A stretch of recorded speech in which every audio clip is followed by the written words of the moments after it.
तो hello viewers. आज हम शुरुआत करने जा रहे हैं एक और नई ऑसम मांगा की। तो हमारी कहानी की शुरुआत होती है और हमें दिखाया जाता है एक शानदार सी सिटी का सीन, जहां पर हमारा मेन कैरेक्टर रसल रेमंड को दिखाया जाता है, जो कि उसके अपने परिवार ने उसको निकाल दिया होता है, जिस वजह से उसे मर्सनरी की जॉब करनी पड़ रही होती है। और वह सोच रहा होता है कि ये दिन कभी ना आया होता अगर उस दिन मेरे पापा वॉर में नहीं गए होते, उनकी मौत नहीं हुई होती।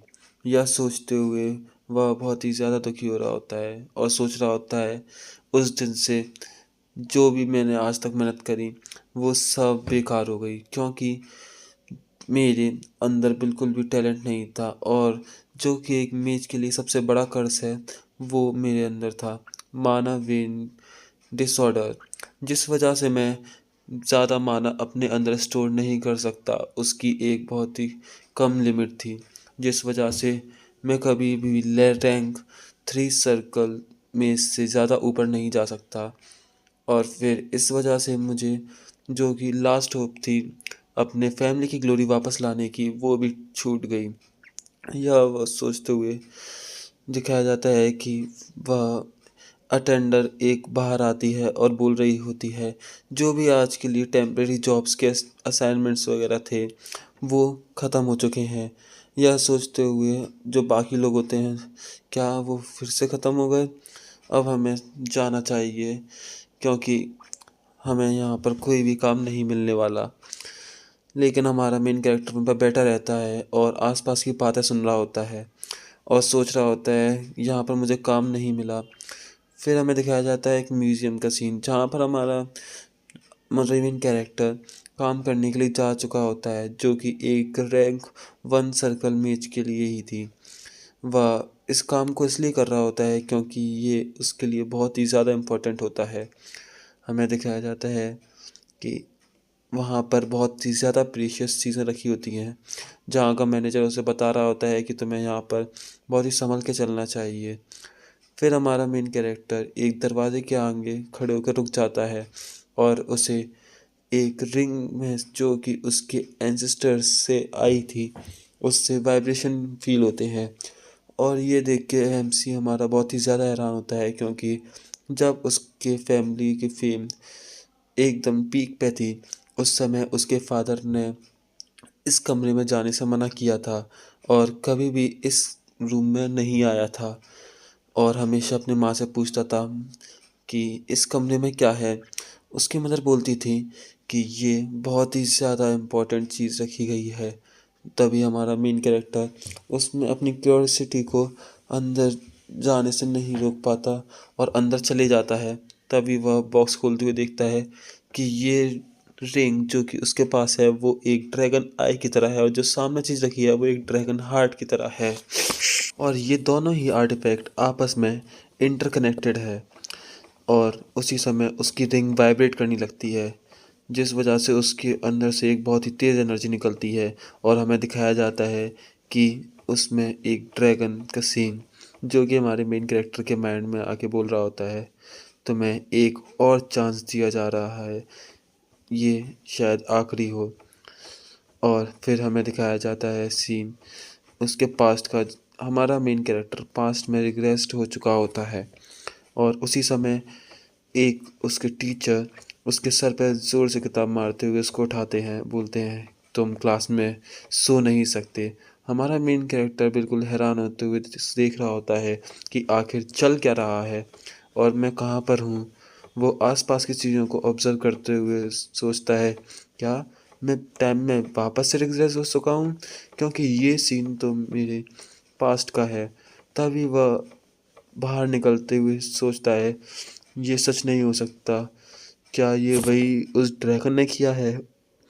और ये सोचते हुए वह अपनी रिंग की तरफ देख रहा होता है, जो कि अब उसके पास नहीं होती। यह देख के वह हैरान हो रहा होता है। उसी समय वह उदास होते हुए चल रहा होता है। इसी वक्त उसके सर पे बहुत ही ज़ोरदार कोई थप्पड़ मारता है, जो कि और कोई नहीं उसके पास के बुलीज होते हैं। और यह हमें बताया जाता है कि हमारे मेन कैरेक्टर की माना डिफिशियंसी होने की वजह से उसको बहुत ही ज़्यादा बुली किया जाता था। इस वजह से वह बहुत ही ज़्यादा डिप्रेस्ड रहता था। लेकिन अब हमें सीन दिखाया जाता है प्रेजेंट का, जहाँ पर वह ये सब चीज़ें भी देख के बहुत ही ज़्यादा खुश हो रहा होता है। और उसी समय उसके सामने एक क्वेस्ट विंडो अपीयर होती है, जिसे देख के एमसी बहुत ही ज़्यादा हैरान होता है। उस पर लिखा होता है, इन तीनों बुली को लेसन सिखाओ। और उसी समय हमें दिखाया जाता है कि बुलीज का लीडर फेडरिक बहुत ही ज़्यादा खुश होते हुए बोल रहा होता है, इस चूजे को तो हम बाद में देख लेंगे, इसका हाल बहुत ही ज़्यादा बुरा होने वाला हो। हमारा एमसी बोल रहा होता है कि इन तीनों को सबक सिखाना मेरे लिए कुछ भी बड़ी बात नहीं है। जो भी मर्सनरी बन के मैंने इतने सालों तक सहा है, उसके सामने तो ये पीस ऑफ केक है। तभी हमें दिखाया जाता है कि हमारा मेन कैरेक्टर रसल उनके पास जाते हुए बोल रहा होता है, हे, तुम लोग यहाँ पर क्या कर रहे हो, मुझसे मारना नहीं चाहोगे? तभी उनमें से एक लड़का उस पर हमला करता है, लेकिन हमारा मैं एमसी उस पर बहुत ही ज़ोरदार एक पीठा पंच मारते हुए उसे नॉक कर देता है। उस अपने दोस्त को मार खाते हुए देख उसका दोस्त भी आता है, तो वह उसके भी फेस पे एक बहुत ज़ोरदार पंच मार के उसे गिरा देता है। ये सब देख के भी फेडरिक बहुत हैरान नहीं होता और स्मोक कर रहा होता है। फिर वह उसे छोड़कर एमसी से बोलता है, एक डूबते हुए परिवार के बच्चे से यही उम्मीद किया जा सकता है। मार्शल आर्ट सीख कर ही कुछ हो सकता है, क्योंकि मेज तो बनने से रहा। तभी फेडरिक उसके ऊपर बहुत ही ज़ोरदार हमला करता है, लेकिन हमारा मेन कैरेक्टर उसे बहुत ही आसानी से रोक कर हाथ मोड़ देता है और उसकी तरफ घूरते हुए देखकर एक बहुत ही ज़ोरदार पंच मारने वाला होता है। फेडरिक यह देख के बहुत ही ज़्यादा हैरान हो जाता है और उसी समय फिर हमें सीन दिखाया जाता है, एमसी हमारा हैरान होकर बैठा होता है, आखिर ये सब हो क्या रहा है। और फिर हमें दिखाया जाता है सिस्टम विंडो, जिसमें से एक उसे माना स्टोन मिलता है, जिसे देख के बहुत ही ज़्यादा हैरान होता है। बोलता है, क्या इसे मुझे कंज्यूम करना है? यह सोचते हुए एमसी हैरान हो रहा होता है। बोलता है, क्या ये मेरे लिए दूसरा चांस है? और ये सोचते हुए उसे खा लेता है और अचानक से ही उसके शरीर में बहुत ही ज़्यादा माना एनर्जी बढ़ने लगती है। यह देखते हुए वो बहुत ही ज़्यादा हैरान हो रहा होता है और सारी एनर्जी उसके दिल की तरफ बढ़ने लगती है।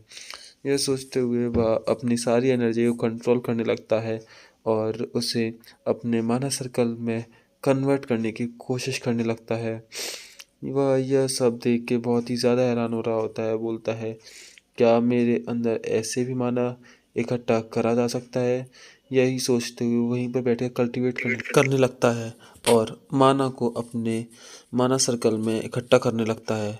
और यह सोचते हुए वह बहुत ही ज़्यादा खुश हो रहा होता है, आखिरकार मुझे एक रास्ता मिल ही गया जिससे मैं अपना फ्यूचर चेंज कर सकता हूँ और मेरे पास एक मौका है जिससे मैं अपने फैमिली की ग्लोरी को भी वापस ला सकता हूँ। यही सोचते हुए हमारा एमसी प्रोफेसर के रूम में जाता है, जहाँ पर उससे प्रोफेसर दिखाए जाते हैं, प्रोफेसर हर्बर्ट, जो कि उससे सीट पर बैठने के लिए कहते हैं। हमारा एमसी उनके बारे में याद करते हुए कहता है, यही वो मात्र टीचर थे जिसने मेरे ऊपर कभी भी गिव अप नहीं किया। और प्रोफेसर बोलते हैं, पूछते हुए कहते हैं, रसल, क्या तुम्हें बुलीज बुली कर रहे हैं फेडरिक के ग्रुप वगैरह? और यह सुन के हेड रसल हैरान हो जाता है और सोचता है, इनसे मैं हमेशा एक बात कहना चाहता था जो कि कभी कह नहीं पाया। और कहता है कि मास्टर, आप चिंता मत कीजिए, मैं सही हूँ। यह सुनते हुए प्रोफेसर बहुत ही ज़्यादा हैरान होते हैं और उसे पनिशमेंट के बारे में बताते हैं, जो कि बिल्कुल भी इजी टास्क नहीं होने वाला। और इस असाइनमेंट के लिए और हायर ईयर वाले भी घबराते हैं, जो कि उनके लिए भी बहुत ही ज़्यादा मुश्किल होता है।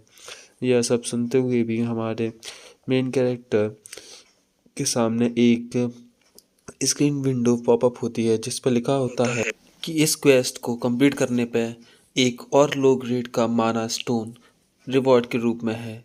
यह देखते हुए वह बहुत ही ज़्यादा हैरान होता है और प्रोफेसर पूछते हैं क्या तुम्हें कोई दिक्कत है, और उसे ग्रिमोर देते हुए बोलते हैं कि इसमें में से तुम्हें असाइनमेंट करना है। हमारा रसल उसमें से असाइनमेंट करते हुए बोलता है ये इतना भी ज़्यादा मुश्किल नहीं है, क्योंकि पास्ट लाइफ में मैंने बहुत ही ज़्यादा पढ़ाई करी थी, क्योंकि माना में मेरे पास माना वेन के डिसऑर्डर होने की वजह से मैं मैजिक नहीं कर सकता था। यही सोचते हुए मैंने बहुत ही ज़्यादा फिज़िकल ट्रेनिंग करी थी, जिस वजह से मैं बहुत ही ज़्यादा फिज़िकली टफ हो चुका था।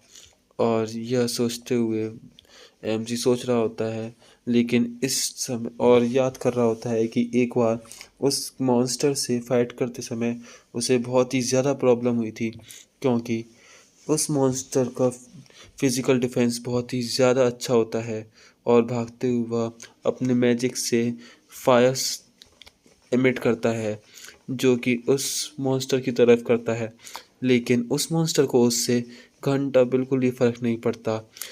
और यह देखते हुए हमारा मेन कैरेक्टर बहुत ही ज़्यादा हैरान होता है और सोचता है ये तो होना ही था, मेरे जैसा कमज़ोर मैजिशियन ऐसे मॉन्स्टर को कभी भी मैजिक से नहीं मार सकता। यही सोचते हुए वह डिफेंस शील्ड को जनरेट करता है, लेकिन उससे पहले ही वो मॉन्स्टर एक बहुत ही ज़ोरदार हमला हमारे रसल पर करता है और उसे एक दीवार में घुसा देता है और रसल उसी वक्त अनकॉन्शियस हो जाता है। यह सोचते हुए वह सोच रहा होता है, जैसे ही उसे होश आता है उस पर एक और हमला होता है जिस वजह से वह उस दीवार के अंदर घुस जाता है। और फिर हमें सीन दिखाया जाता है थोड़ी देर बाद का, जहाँ पर रसल को होश आता है और वह अपने सामने देखता है दो ग्रिमोर्स को जो कि मैजिकल होती हैं, जिसमें से एक होती है माना वेन को ब्रॉड करने के लिए और दूसरी होती है फिजिकल इन्हेंसमेंट। तो आज हम अपना एपिसोड यहीं पर ख़त्म करते हैं और अगले पार्ट के लिए कमेंट एंड लाइक करिए।